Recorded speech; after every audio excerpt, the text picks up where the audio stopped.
1, 2, 3, and... Okay. Oh. Come on, man. We got Nuface in the building. That bass was different back then.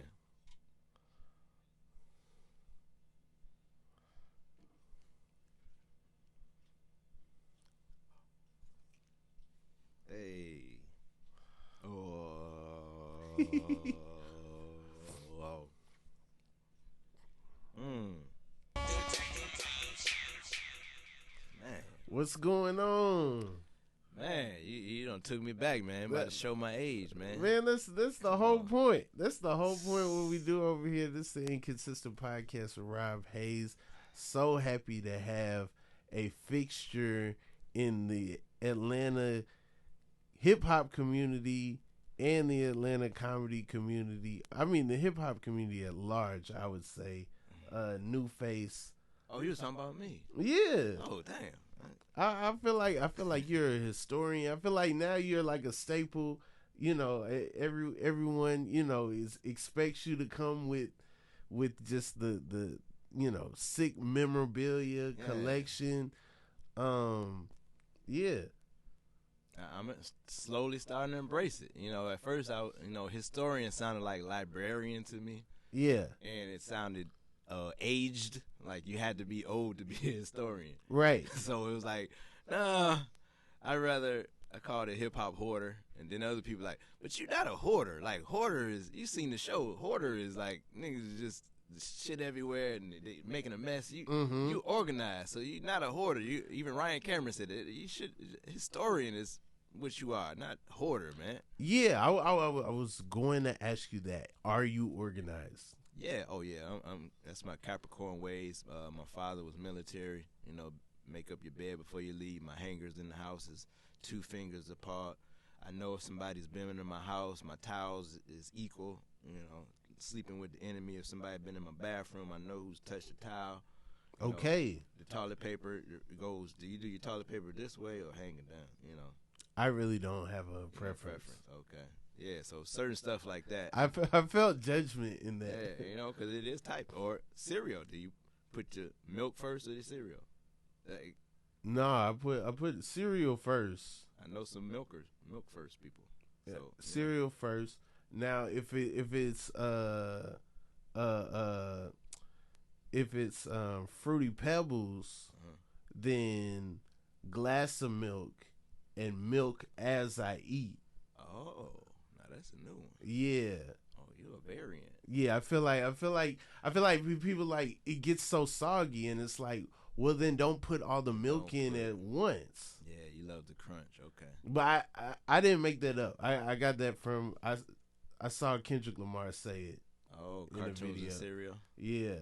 Hey, I get it. Now, what about fruity Cocoa Puffs? Do you make chocolate milk and drink the milk at the end? Of course. Now, I haven't had Cocoa Puffs in a long time. Oh, okay. Is that in your top 3 cereal? Probably not. Okay. I'm more of a CTC, Cinnamon Toast Crunch. That's me. Golden Grams. Okay. Sometimes I like those together. Oh. And then after that, I would go towards Fruit Pebbles, Captain Crunch, Apple Jacks, Honey Smacks. I forgot about Apple Jacks. Yeah, I was big into Apple Jacks. Yeah. We eat what we like. I like the independence. It was like, yeah, it don't give us something that's called apples that don't taste like apples. That's what I want. What it was. Yeah, we eat what we like. You know, marketing. Just give me any old thing. I don't care what it is. What's your favorite cereals? My top is Cinnamon Toast Crunch, Cocoa Puffs, and Fruit Loops. Okay. All leave great milk at the end. So it's about the milk. The happy ending is the best part for me. Okay. Yeah, those are my top 3. All right. Yeah, those are mine. Nuface, how did you get started collecting, or would you say that you started collecting?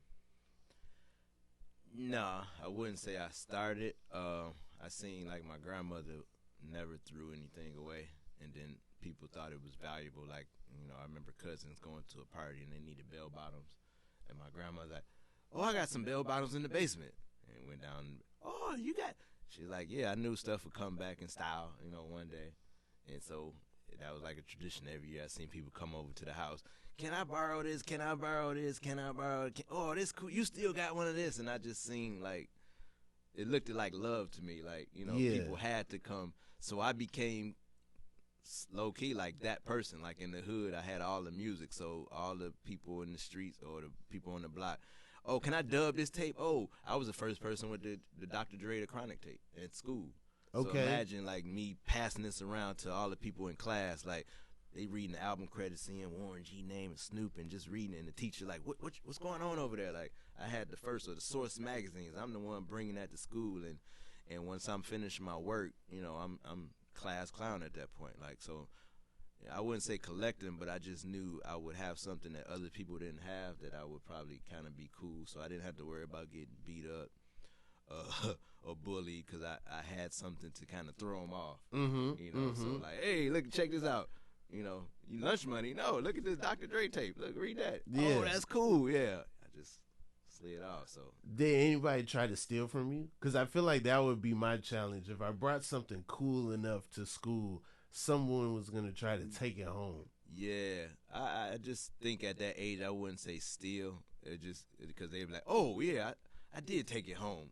I'll bring it back tomorrow." Like, I don't think it was intentional, but I did always remind them, like, you got to bring my stuff back, you know. And then even in college, I used to rent VHS tapes. I was the original Blockbuster at CAU. Like, I would rent my VHS tapes. You went to CAU? CAU, yes indeed. Find a way to make one, baby. CAU run the world. So I had, you know, I was always that person. Like, had the first this or the first magazine, when only one there on the block that had it. So I was dubbing tapes and making real mixtapes and just making the favorite song. You know, like No Limit, Master P might have 20 songs on there, but maybe 4 might be good. Okay. So I take those 4 or 3 and just put them out on a mixtape, and then I take another album and, you know, another 10-song album, would take the best 2 out of that and put that on the tape. And had it called Shit to Drive By, Volume 1. Yeah. I wasn't in Nuface then. I would just put anything. Shit to Drive By, Volume 1. Shit to, you know, the slow list, the shit to fuck to type tapes and shit, you know, shit like that. Like, that was me, Volume 18, and it reminded me of like Baby Got Back, Volume 9, Mr. Marcus, right, Greatest Hits type stuff. So that was always me. So I wouldn't say collecting, but I just always knew have something cool that was of value to the community. Yeah. And I just never threw anything away. Like, I just never could separate myself with something, because I'm like, one day this might be something, or I know I'm the only one with it, so this is kind of valuable. How do you preserve something like a magazine? Because, like, for me, that was the trickiest thing. It's like, I'd have a magazine. If I loved it, I would want to take it places, but then that cover would go off, that back would fly off. Then next thing you know, it's just, you know, it's just never the same. Well, since print is kind of out, I'll give one of my stories, Statute of Limitations, out. Get 2 copies. Okay. One for work, home, and one for play. I wouldn't say how I got that second copy. I'll leave that to the imagination. But if I saw it was valuable for that reason, like you said, people going to be doing this and disrespecting it, I didn't really care. And I wasn't the type to put the posters on or to tear pages out and put them on the wall. Like, the first time that I ever did that was when Tupac passed, and I went and got every magazine that I saw Tupac was in. Made a big collage mural for him. But other than that, I always made sure I got 2 copies of magazines. Okay. So I got duplicates of a lot of magazines, your favorite ones. For that reason alone, people tearing it, they just didn't see the value in it. So I always had one that I just read and put right in the box. So people still see magazines to this day and like, why it still look like it's brand new? It's amazing. And you see it, people 85 South Show, when I pull it out, Big Daddy Kane or Snoop looking, he's like, damn, nephew, you sitting on dinosaur bone, but it still look brand new. Yeah. And that's 20 years old. I remember that's my first magazine cover, and it looked just as the day it came out. So when did you start doubling up? Once I saw people doing the pages and Okay, so immediately it was just like I saw the risk, like you said, it may not get it back. And and rather than me trying to fight, man, why you ain't bring my? All right, that's cool. It wasn't a loss. I'll just get another one, or let me just get two, and so I wouldn't be so emotional about something because it's just material at the end of the day. Yeah. So that's where it started. Let me just double up on stuff because I got in my collection. It was like I let people borrow stuff, so I got a bunch of cassettes that's like empty. I got the covers, but only I know. But I'm just like, dang. Like I open it up, like I know Boss, I know the Twins, my Warren G. I got the cassette cover, but me personally, I know it's not in there. I got the Snoop Dogg Dogfather, but the cassette is not in there. It's just I can just know from my collection which ones is empty. Yeah, and it hurts my heart. Are you ever on eBay? Are you ever like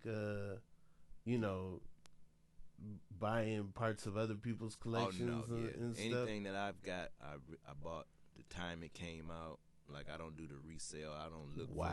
I don't look for other collectors, and because I love the experience of being that person, waiting in line, buying it, or trying to look at it, or reading a magazine in the store. Like I come from Detroit, so me buying comics and rap mags back in the day, it was on Woodward, and it was a magazine store. Really, it was an adult bookstore that sold those type of things. So imagine me reading comic books and seeing one of them rooms like with curtains like this, like why is everybody? What's back there? But I'm still reading my comics. So like just little things like that meant more to me than just having it and buying it on eBay or just other people's spirits. Like I'd rather that be my memory. So I looked on eBay and I never wanted anybody else's thing. So wait, you're from Detroit? Yeah. Yep. So when did you come to Atlanta? Freaknick 94. Wow. Yep. Okay. 95 enrolled at CAU. That found my reason to stay here. But Freaknick is the reason. I did a college tour in 94, and they showed us around campuses, Morris Brown, Spelman, CAU, all that. And then we had a break. It was like, we got 2 hours break. You guys can, have lunch or whatever. I saw a MARTA bus, and I'm an explorer, so I hopped on the bus, and it was doing Freaknick, and we, like, stuck on Peachtree and girls on top of cars, and you seeing, like, Redman or Jermaine Dupri, and you hearing Raheem the Dream song. I'm just hearing all these things, and I'm looking like, this is heaven on earth. This is a black man's heaven. I need a reason to come back here. Yeah.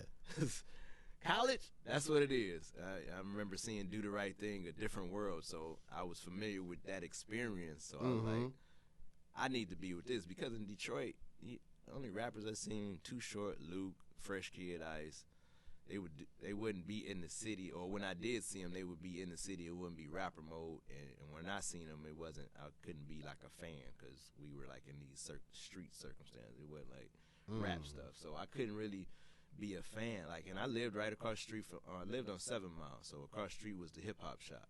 So if you're familiar with 8 Mile, Eminem, Proof, they used to rap and do freestyles at Maurice Malone's clothing store, which served as the freestyle. So Royce the Five, so all the early rappers, I would go over there and buy Maurice Malone clothes and shirts. I still got the jeans and everything, but when I went over there, you see Eminem rapping. At the time, I didn't, just a white guy rapping. But by the time I moved to Atlanta, he's Dr. Dre Up in Smoke tour at Lakewood Fort McPherson. So you look at that timeline.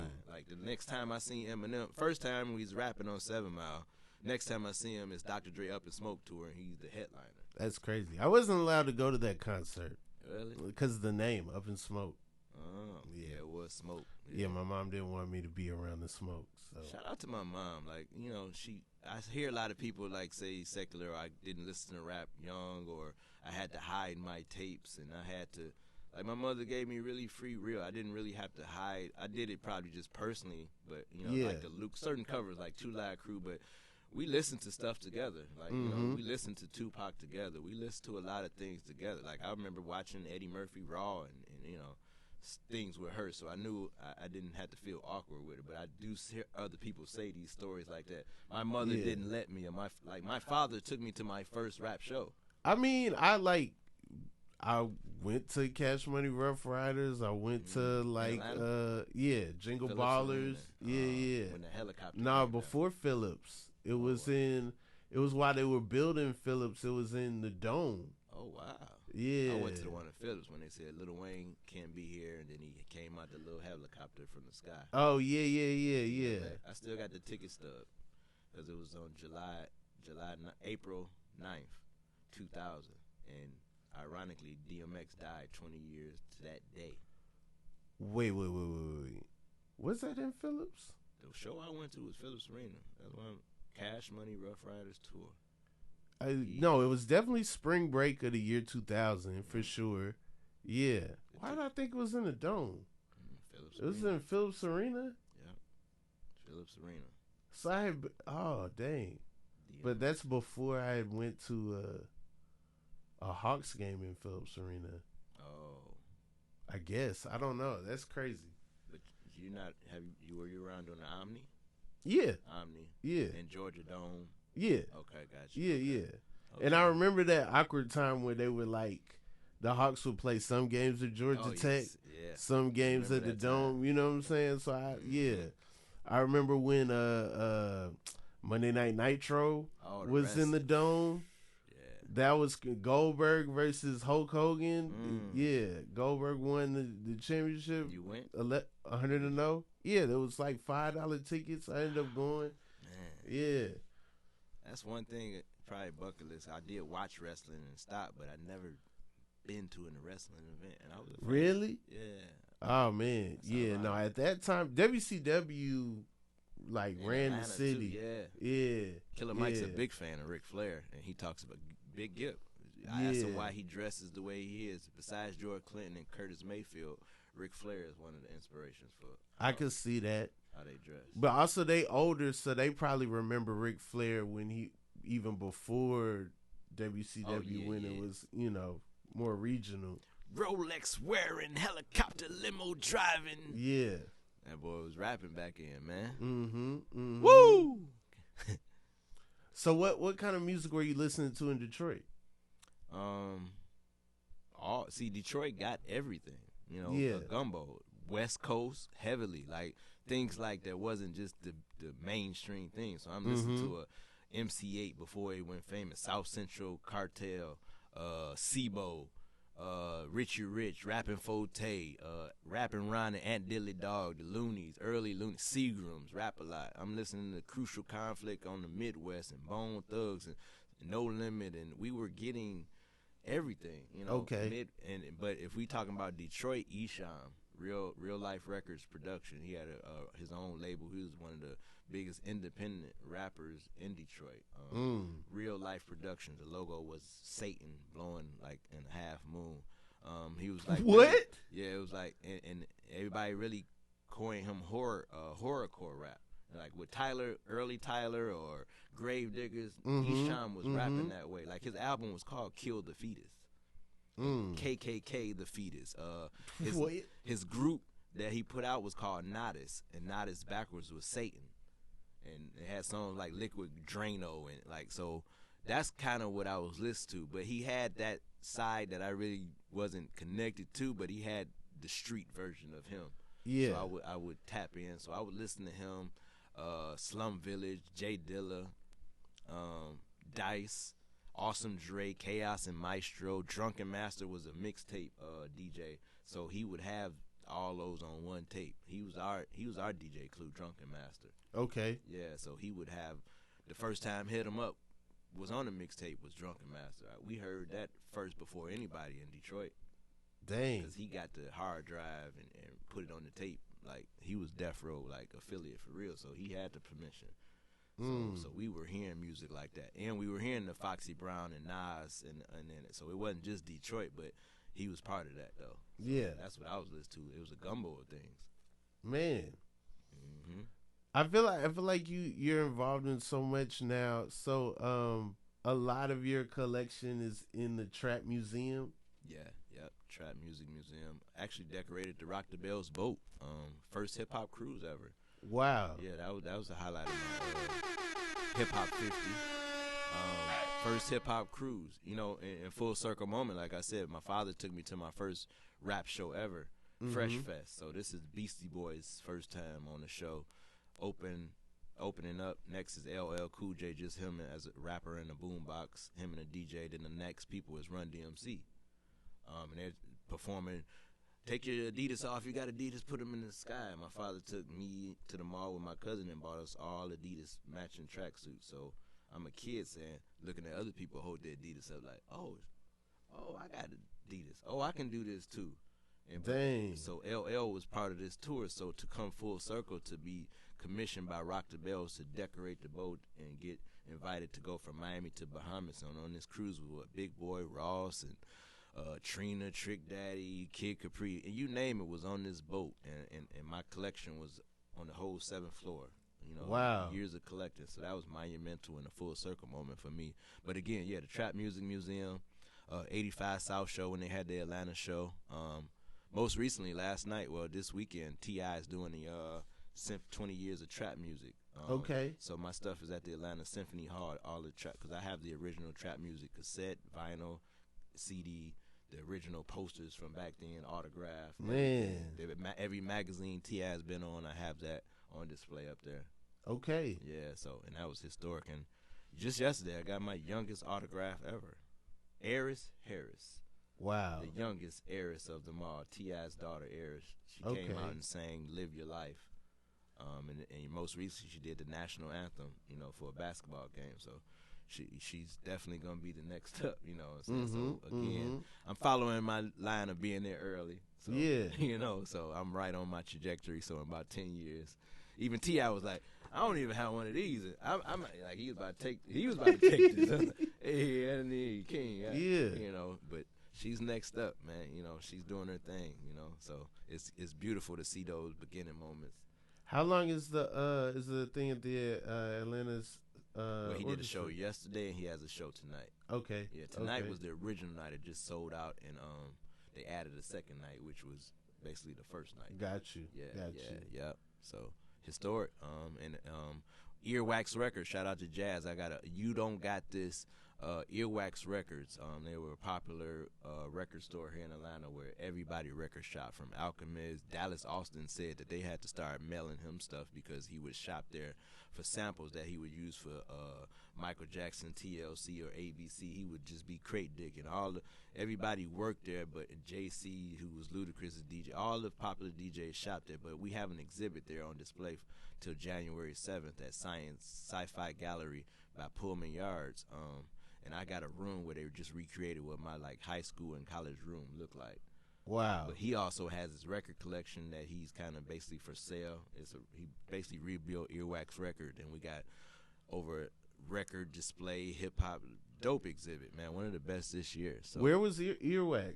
Earwax he had 2 locations. So where Kaya was and Visions was, the original was right there on Peachtree. Okay. Right now, Candy Factory is there. Okay. Right there on Peachtree. But before that, Kaya, Visions was eventually there. Then he moved right down the block on 14th Street, on the back of it. So, yeah, you know, monumental record place, and just honored to be a part of that.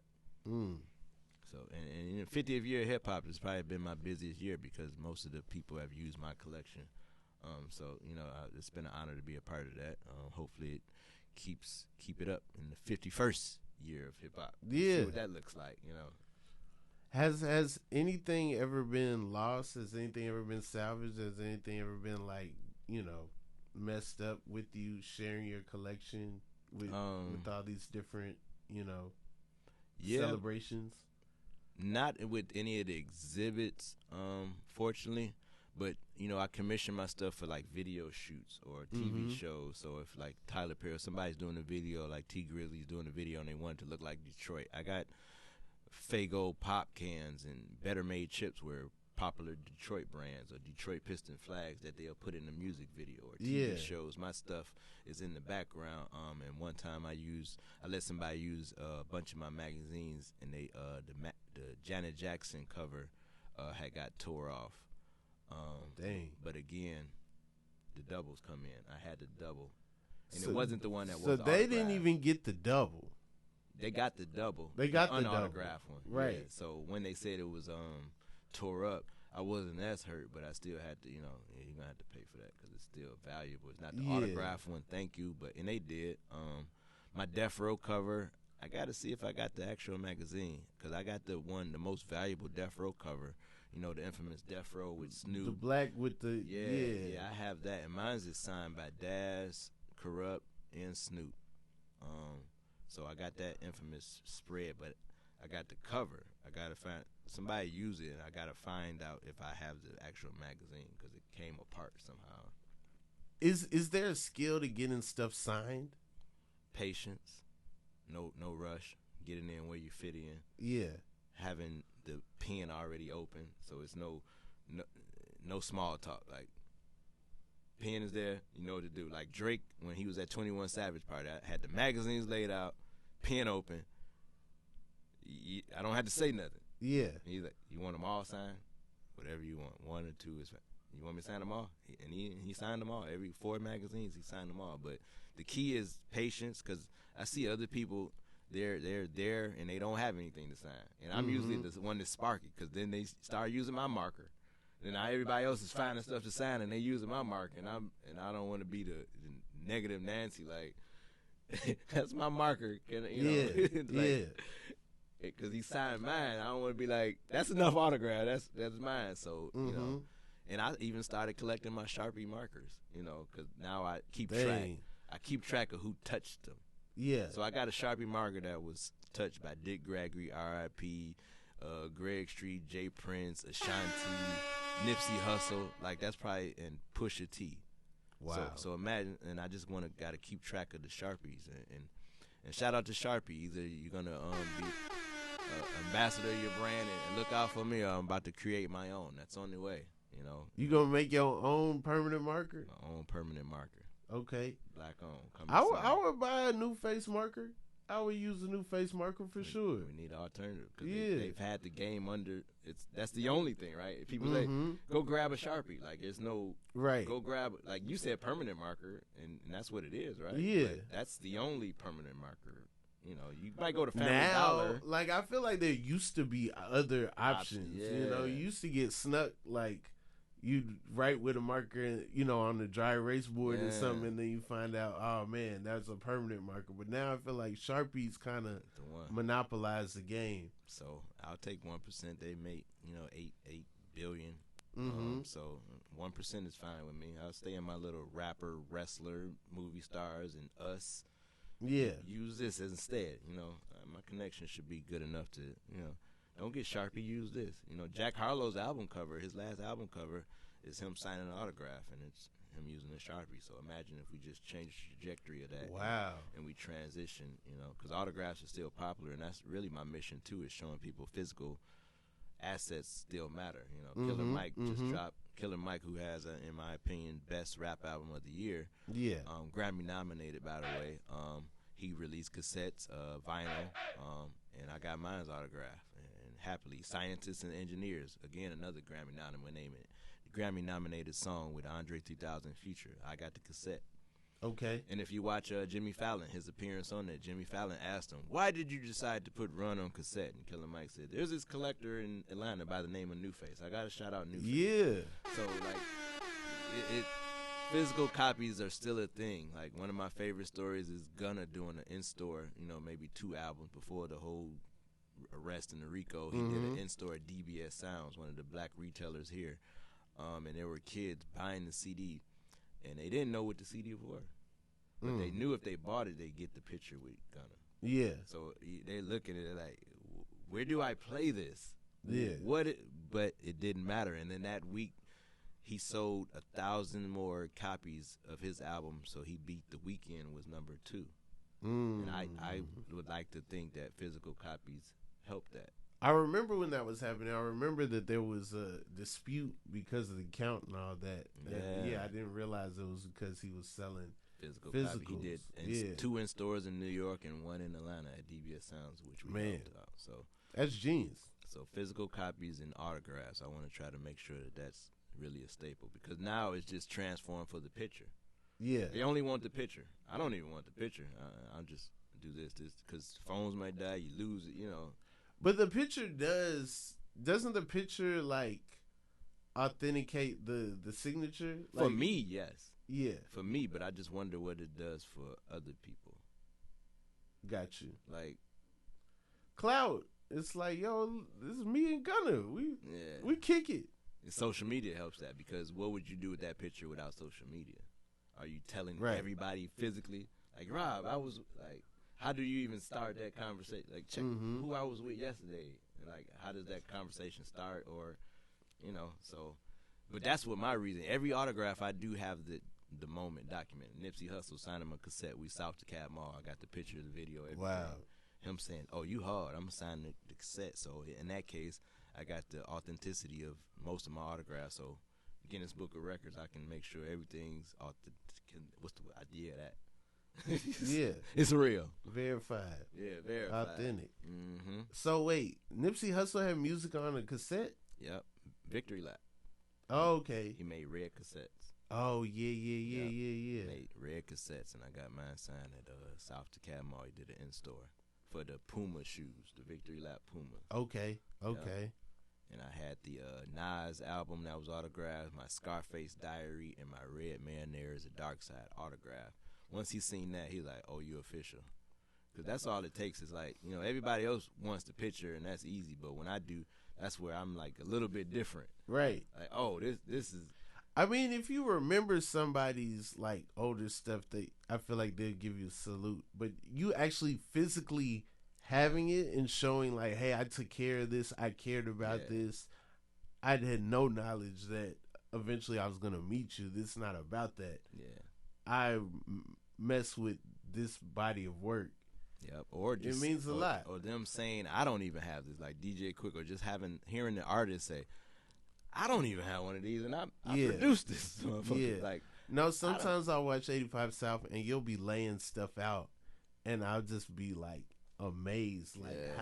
Like, how does he even, how do you know? Birdman was looking like, oh yeah, oh nephew, you sitting on $1 million, Playboy, or Snoop. Like, just hearing people like, oh man, that's what I do it for. Like, and most recently, Big Daddy Kane, like, and showing them things, and he's telling the stories from the actual album covers. You didn't bring him the Madonna book, did you? No, but I showed him the picture. Yeah, they talked about that. Carlos was like, so that's how they transition. So what about this nigga picture with you and Madonna? How did this start? So he told the story of how they met and how they transitioned into that suit with Naomi Campbell. Yeah. But even that picture and the infamous haircut with the 3 slits in the eyebrows. So we got to talk about that one. Yeah. And give a little history lesson, because Moneybagg Mafia is sat in, and he's a bit younger, so we school him. He's able to learn. I'm able to show him. And even DC, that's what I love about DC. Like, he's open to learn. Yeah. He's not afraid to say, what you mean, what song, or what album, what he's questioned. Not, some people act like they know. Yeah, I remember that. Yeah. Then what was the second song off the side B? Oh, well, no, I like the one with the video. That's when you kind of can know. So people like, I respect. And even myself, people call me a hip-hop historian. The thing is, I usually learn and I share it in real time. Okay. So a lot of my posts, I might just record somebody's screenshot podcast, and it says a gem.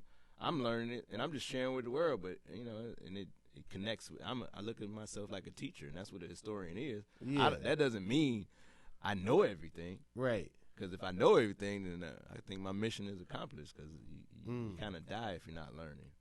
So I look to learn new things and put others on in real time and don't hold information. So that's kind of my goal as well. Like, I learned this, I share with the world. I don't want to hold this secret, and then it goes viral, and they're like, oh, Nuface know all the facts.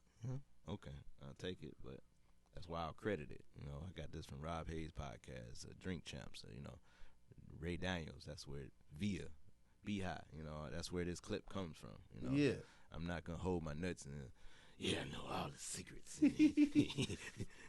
Yeah, Nuface taught you. So it's a learning thing for me, and it's just sharing with the community, because it's about the culture. So do you think is there a weak spot that you have in when it comes to hip hop? Is there some area of hip hop where you're like, I never was rocking with that. I really don't have a lot of their stuff. I really don't, Well, yeah, the newer artists, the Gunna thing too is that's a conversation that has to be had with people of our generation to speak to the younger artists. Like a Crit, he'll put out physical copies, but newer artists, they're more satisfied with a billion streams. Yeah. And that's the win for them. But once those Tidal or Apple or sites go down, what do we have? Or if Big Brother decides to turn the lights off on social media and electronics, period, what do we have? Or what do your fan, what we're going to show your playlist? I got your album, I downloaded it. No, what do we have? So when I do to these new shows, like, 21 Savage was on the Freshman, Lotto, she was on the Freshman cover, so those help. But there's a lot of artists where I do go to the shows, but I don't have anything. I have the memories, and they remember me being at the early shows, maybe at Smith's Old Bar, or the personal memory. But yeah, I don't, and it's weird because we talking. It's not weird, but we have the conversation. But I'm left like I don't have nothing. Okay, see you later. See you next show. Yeah. But, my cherry on top is that moment personally. So that is probably my weak spot with newer artists, that you don't have anything tangible for fans like myself. And it's more than just people like me. They want something tangible to hold. A T-shirt, merch. That's why merch. Look at Travis Scott. Right. He'll make money off merch before the show even starts. He had merch for a AP watch collab that he had, and I'm like, this stuff looks hard, but I'm long ways away from an AP, let alone a Travis Scott AP. Oh yeah, that just adds more zeros to it, right? Yeah. So it's things like that. Like, and those fans, they're fans, but they do it for the posting on the Instagram or just to have. Like I'm a fan. Like, I go to the shows and you'll see the ticket stubs. I got over probably 8,000 ticket stubs of shows I've attended over the years. 8,000 ticket stubs? Yeah. Even that. You go to a show now. Now because of access and relationships, I probably go through the back door. Yeah. But that's something I miss. Waiting in the line for Ticketmaster, buying the ticket, getting the ticket stub, them scanning the ticket and me putting the ticket in my pocket and framing it later, or just collecting. I got Ziploc bags full of tickets, but now it's on your phone. Yeah. And you scan your phone. And it was a time where I was like, can I go to the box office and can you print it out? And it'd be a paper printout, like Kendrick Lamar shows or Dave Chappelle's. It's all paper. Wow. It's a ticket, but it's paper. Yeah. That I just wanted to print out. But now, it's all in your phone. They look at me like, no, you got your phone. I used to like when Ticketmaster had the option of you could go to a box office and they'll print you out a physical ticket. Yes. Yeah. That was my thing, waiting in line. Like, those things really still matter to me. Like I said, buying. That's why everything in my collection, my brand is called Nustalgia. Like, that feeling when I put something in your hand, my hand, that first 3 seconds of when I pull it out, that's nostalgia. Yeah. So when I pull out this phone right here, like, do you got a charger? I need a charger for this. What? Wait, why do you have this? Why do you have this phone? See that is nostalgia. This is my phone. That's not your phone. I got Kanye West's first show on this phone. It's gonna be pixelated, but if we get a charger, we're gonna see Kanye West College Dropout at Earthlink. Earthlink Live. Get out of here! Oh, you knew Earthlink. You were at March. Yep. I wasn't there. I feel like it was a lot of people that were trying to get in that couldn't get in. It was a whole thing. I saw him at City on the Bricks. Oh, I remember that one. Yeah. So my Earthlink Live, I had a disposable camera, so the picture I got is Kanye West doing this, and there were one phone in the air. And then probably I took a picture. So the picture I got is Kanye up there doing a diamond, and one person like this. But you go to a Kanye West show now, everybody's got no phone. Yeah. And I got my beeper too. I just got a page too. What do you? No one's gonna know how to beep you. Just in case Apple goes down, I gotta have communication. I got children. Apple bucked on the government. Like I gotta make sure I keep tangible things in case this. Apple is getting the government to allow them to monitor our blood. I think they're good. They're good. Apple Watch is banned in the USA, right? Because they're trying to look at your blood. it's nuts. Oh man, that's why I'm gonna get batteries and get my This tape says deck. Bell South. Also, how are you keeping this beeper pristine? Like, not only do you have a beeper, but like, can I see it? Yo, I feel like I'm in. Yo, does this work? Yeah, it just died like an hour ago. Get out of here! People were paging me about how to get to the T.I. show. No, they were not. Yeah, they wanted to get on to the Little Baby show, so I had to answer. And it's battery operated. Battery operated. Wow. Remember, you used to have to pay a beeper bill. I don't. This is all before my I'm time. the old one here. I'm not calling you old. I'm just saying that I can't. A beeper. But you're familiar with how those work, right? Yeah. So even as a kid, but even this one is a newer version. But the one I grew up with, my father had a beeper, and it worked like this. So you call the beeper number, and you speak into the phone, "Dad, give me a call," and you hang up. He get a beep and say beep beep beep, and he'll push a button, and he'll hear, "Dad, give me a call." Okay. It was like a CB but delayed. I thought you had to leave like messages like 911 or call. That's what these kind of, yeah, like Okay. 911, 411 is you wanted information. If you wanted to call somebody a hoe, you could say 304. Yeah. 304, you turn it upside down. That's spelled hoe. 911 is emergency. I love you. One, like, it's different letters. You can make it, but yeah, it was like call me and the number would come, and then you would call the number, and you're like, somebody paged me. Somebody beat me, and you don't know who before caller ID and all that. So you say, somebody just paged me. Yeah, we wanted to get 2 of those Tupac All Eyes on Me cassettes, Nuface. All right, I got you. Meet me on 6 Mile. All right. That's crazy. And this went back then. You can hang up on people. Right. Man, Yeah. you don't have that no more. No. This bitch. Don't call me no more. The hang up with the antenna. I never had the movable antenna. I feel like that adds another oomph. Like after the hang up, and then you know. Or can you hear me now? Can you put the antenna higher up for some reason? We always thought it was the antenna was up. Man. But low key the antenna. That's really your cell phone? Yeah. One of them. I'm about to say you got every generation. Every generation I keep though.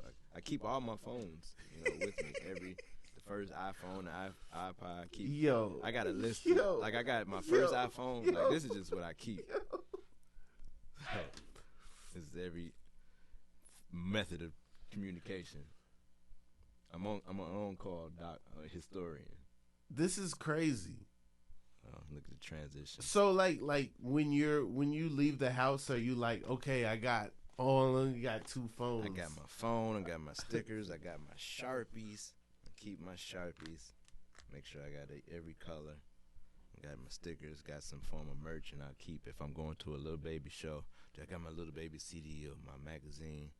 Oh, who might be there? Dro might be there. I think Dro pull up. I'm going to pull out my Shoulder Lean cassette single. Might get that signed. I always think who might be there.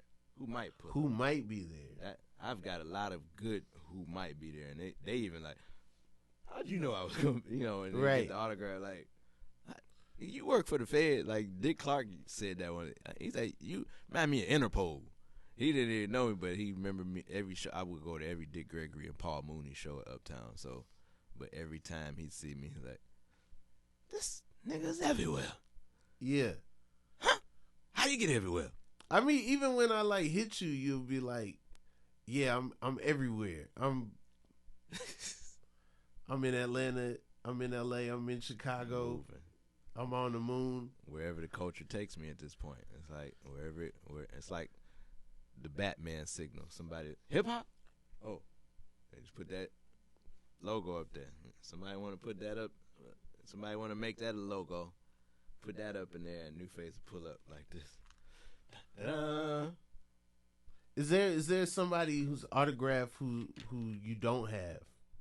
Oh yeah, my list is Kendrick, J. Cole, Future, Andre 3000, and I got a Hove autograph, but I didn't get it. So those are, and I got Lauryn Hill recently, so that was my bucket list. As far as female, Queen Latifah.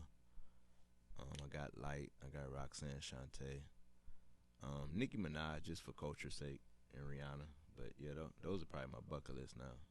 Wow. Yeah. Is there like I don't know. Is there any like album? Is there anything that you're like, man, I gotta add this to the collection. This is the last.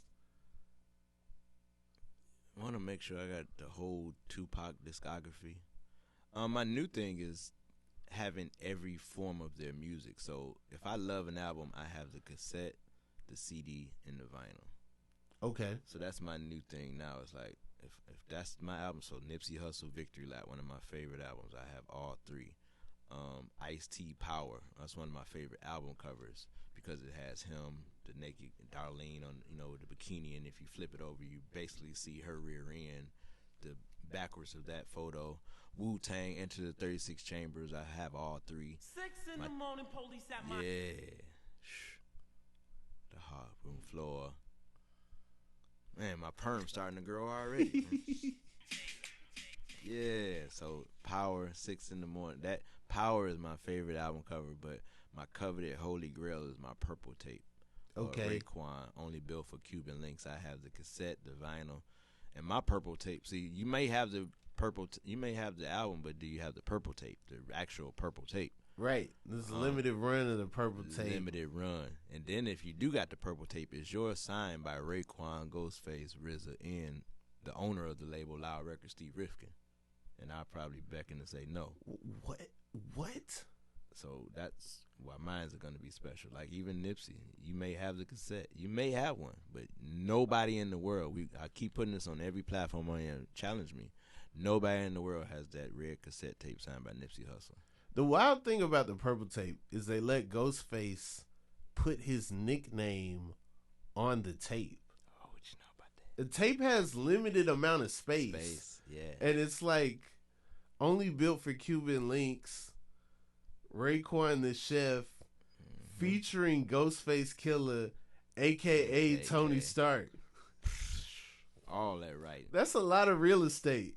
Yep. That's how you know them verses was hot. And the reason I love cassettes, you take one of the best, greatest soundtracks of all time, Above the Rim. If you had the cassette tape, you were lucky because it had Pain by Tupac. One of my favorite Tupac songs was only on the cassette tape.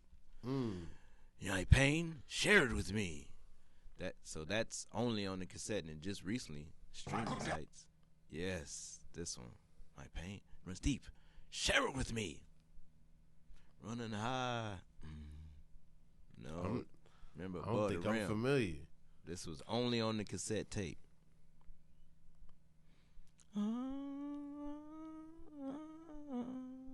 This is not in the movie? It was in the movie. That's how it went off. Yeah, on the credits? Yeah. Yeah. Never take me alive. I'm getting high with my profile. Blocked on these suckers till I die. That's a youngster. So on the back of the bus, I was a fool. Kicking the dust. There's a troublemaker. Smoking weed helped me take away the pain. Yeah, only on cassette. So it's a bunch of things like that where they were only on the cassette. Snoop Dogg, G's Up, Hoes Down, was only on the Snoop Dogg cassette. G's Up, Hoes Down was only on the cassette. So it's a bunch of examples where I'm like, yeah, you ain't got this. It ain't on streaming sites. You gotta have a cassette for this.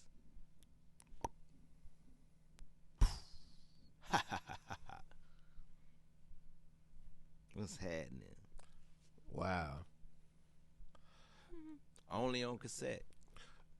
So, when you did the Nustalgia Museum, what made you want to do that and like venture off after, the Trap Music Museum? I feel like for me, I didn't even know it was your collection when I first saw it in the Trap Music Museum, and that was the part that made me feel like, oh no, this is special. This is something that's not trivializing what trap music is, but is a celebration of the music, and I was so impressed by like some of those tapes and CDs, and and magazines and everything. So, what made you do the Nustalgia museum?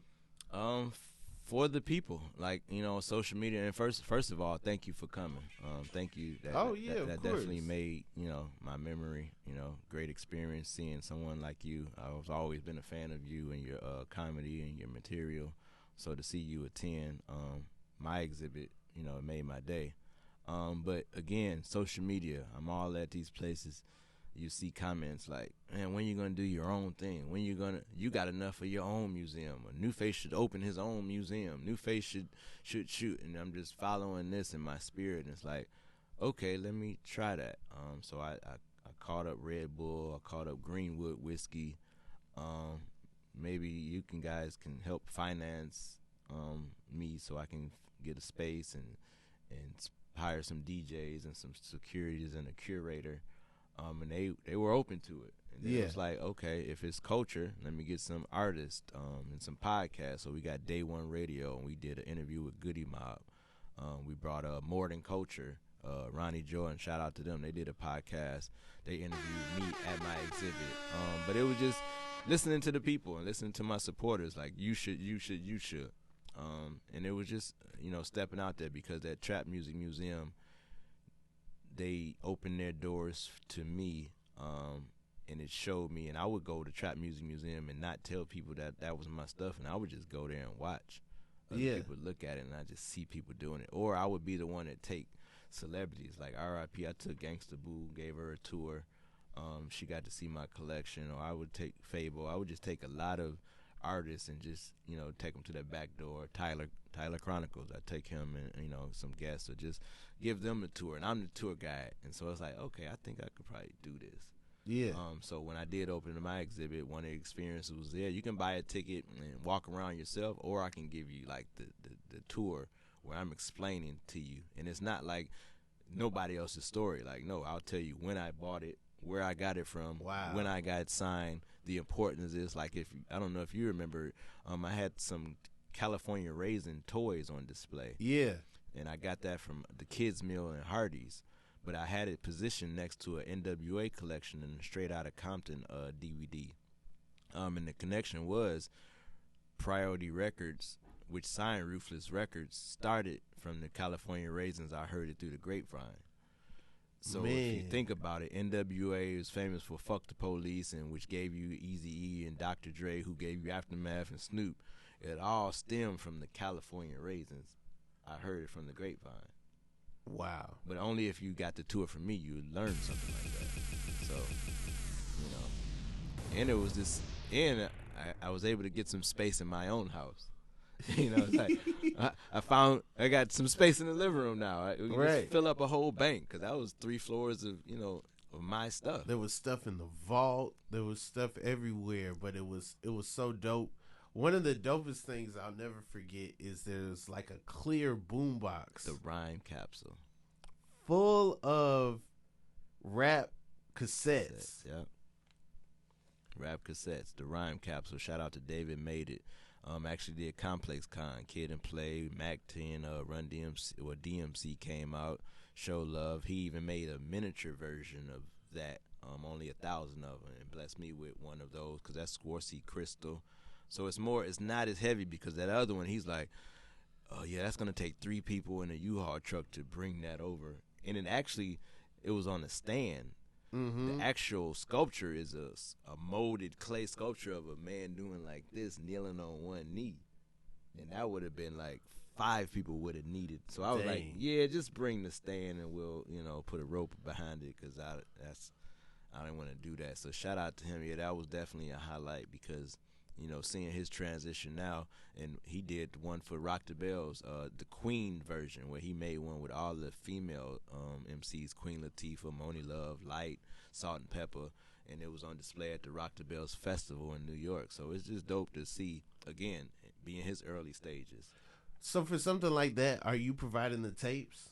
Yeah, because you can buy those, and he'll say you want a West Coast edition, East Coast edition, and he'll supply you with them. Or you can keep it empty, and I swap it out. I do a Rap-A-Lot version of Cash Money, and it's just cool to have, and I'll swap it out every week or whenever I just get, want to see something new and swap it on out. You can put You can put 8 cassettes in it, the smaller version. Okay. Yep. Now the other one, I think it was like front, back. You saw a top row. Yeah. It was just, I think maybe 100 in that one. So he kept it a little bit simple. So yeah, definitely shout out to him. Shout out to Anthony Anderson. He had a piece in there. It was a big piece on the wall. Actually owned by T.I. now, on display at his studio now. So it was just dope to, see it go from my exhibit to T.I.'s house. And that was the important part too, because I could have filled it up with my collection, only mine, but I used Camp. I called DJ Jelly to, you got some of those walk it out plaques or those big old Forex exclusive game jerseys with DJ Jelly or Baby D on it. He brought them. Backbone. Gip gave me the jacket he wore in Outkast video, Roses. I had other painters and other artists bring their art that they could sell. So it wasn't really about me. It was about community. And I call it Grail or Translee or Fable. And they were able to do shows, performing, Fort Knox hosting and DJs DJing and just events just for the culture's sake. And when you think of it, now it was so many exhibits this year, right? Yeah. I was 3 years ahead of my time. I didn't need, to me, and looking back now, I applaud for myself because I didn't need the 50th year to validate, or I did it because I loved hip-hop. Not only that, you were doing it during the pandemic. Yeah, exactly. Like, people weren't even outside like that yet. You know? Yeah. Doing school tours. You had the Nuface mask. Yep, had the mask. And now you look at all these exhibits doing the same thing that I did 3 years prior. And again, to your point, during the pandemic.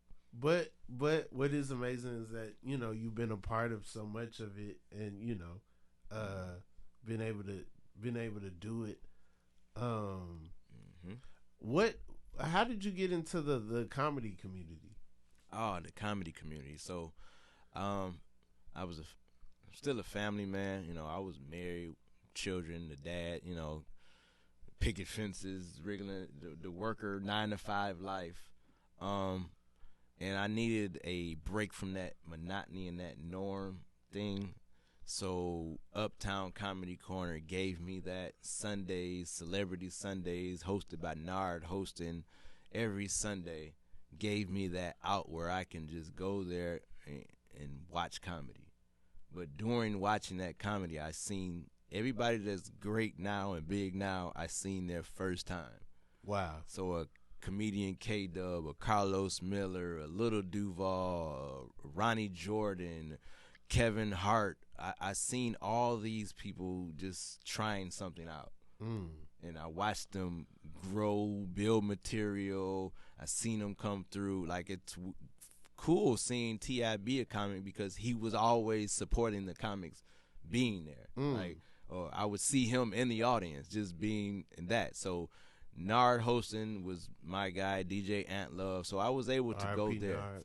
Yeah, Dirty South as well. Tyler Craig, like we could go. Marcus Cone, shout out to all of them. But it gave me a reason to come outside and just be normal and not work, and gave me just that escapism.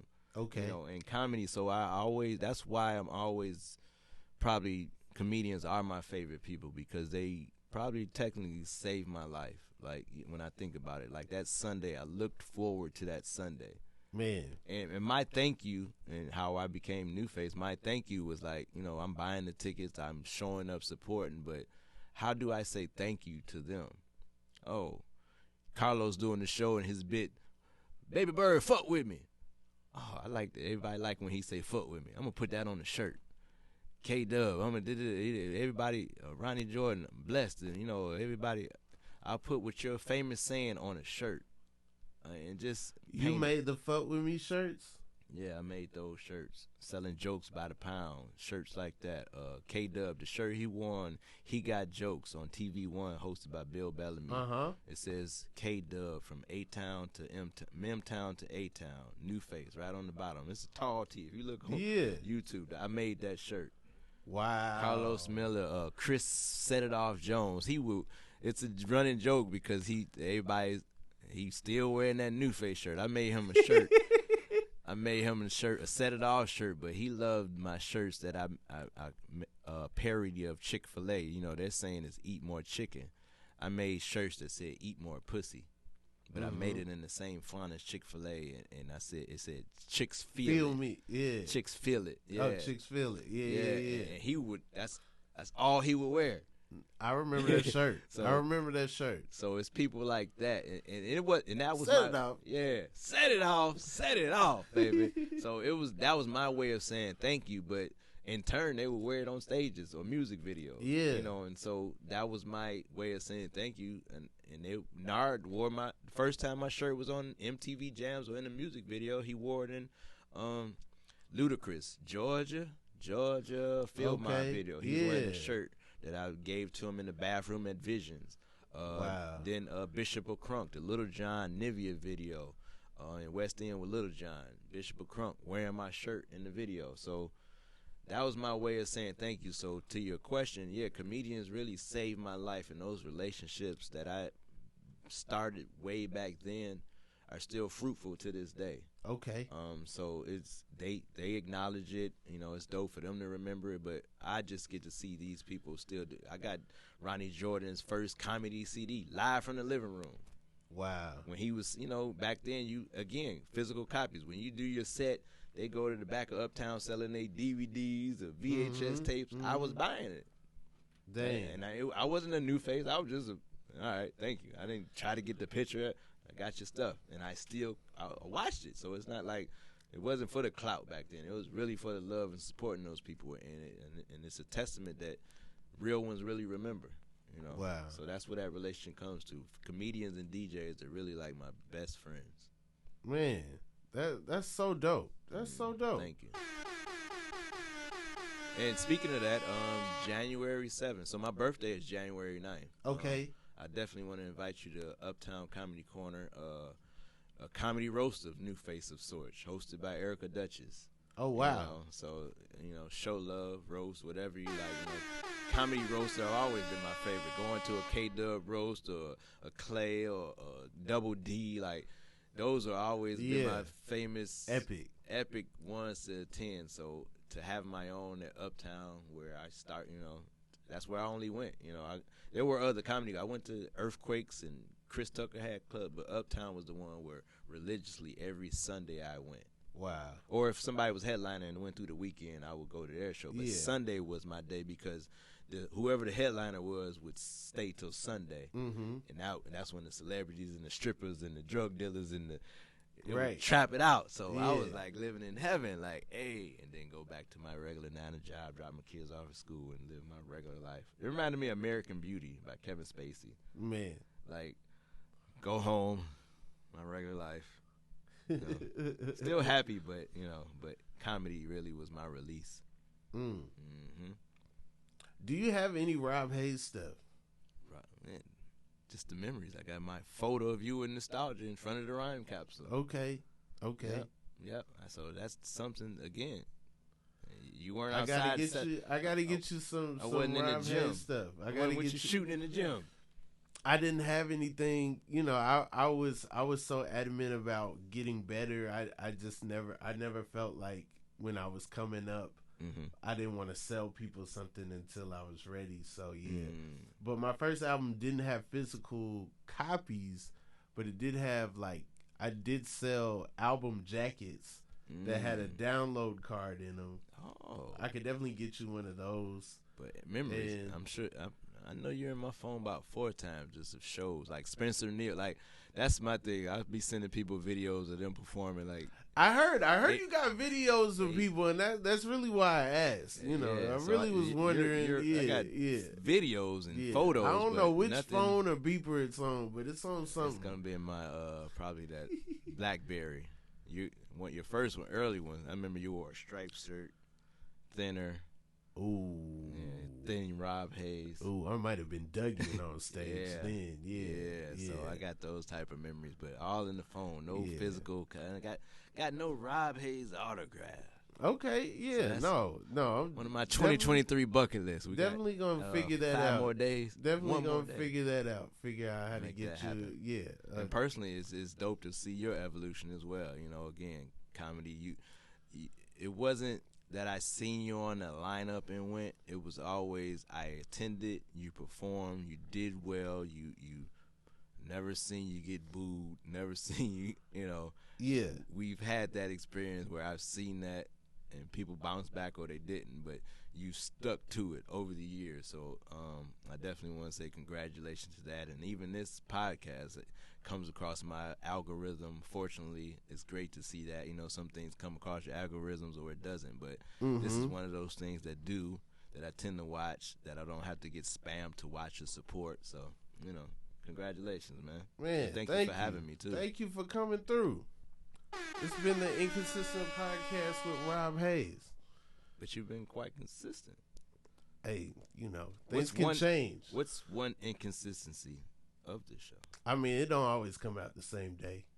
Oh, was that the goal? Oh, is that usually a standard? You want to do same day? So this dropping tonight? No, it's not dropping tonight. Oh, okay. Yeah. New Year's Eve, 12 o'clock. This got to be the 12 o'clock, right? Watch this after the Dave Chappelle special. It might come out in like a week. Oh, okay. I'll do it on my birthday. Yeah. My birthday episode with Rob Haze. It's inconsistent. Maybe the day before. Yeah. The only thing consistent is Nuface was there. That's right. It's the only consistent part of that. Hey, kid.